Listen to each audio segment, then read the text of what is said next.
এই ব্লগটা ছিল ভোটের দিনের ব্লগ। বুঝতে পারছো যে আমি কতদিন ব্লগ দিইনি। এতক্ষণে তো ভোটের রেজাল্টও আউট হয়ে গেছে আর সব দিকে মারপিট শুরুও হয়ে গেছে।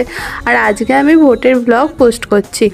সেই দিন আমি গ্রামের বাড়ি গেছিলাম আর এটা হচ্ছে আমার ঠাম্মি, দেখতেই পাচ্ছ। উনি সকাল থেকে আলু কাটতে বসেছেন আর আমি এই ফ্যানের হাওয়ায় বসে আছি একটু, ওই সকাল 10টা নাগাদ। তো আমার ফোনের স্টোরেজের জন্য এতদিন পর এই ব্লগটা শেয়ার করতে পারছি। কালকে রাতে বসে বসে স্টোরেজটা খালি করেছি আর আজকে সকালে এডিট করতে বসছি সকাল 7টার দিকে। তো সেই দিনের রান্না বাড়ার দায়িত্বটা আমারই ছিল। ঠাম্মি সব কেটে কুটে দিয়েছিল। এখানে হচ্ছিল পোস্ত, ভাত আর সাথে করেছিলাম ডাল। আর তেমন কিছুই করার প্ল্যান ছিল না, কিন্তু আমাদের সামনের পুকুর থেকে দাদু এই মাছটা ধরেছিল বলে আমাদের দিয়ে গেল। তো মাছটা কেটে বেটে আবার ভাজা করতে হয়েছিল। তো সামনে দিয়ে আইসক্রিম পেরিয়ে যাচ্ছিলো। ওই আইসক্রিম হয় না যেগুলো বিক্রি করতে আসছে গ্রামের দিকে, ওই আইসক্রিমগুলো। তো আলাদি এখানে আমাদের সবাইকার জন্য কিনে রেখেছিল, তো দিয়ে গেল। ওটা খেয়ে স্নান টান করে বেরিয়েছিলাম ভোট দিতে।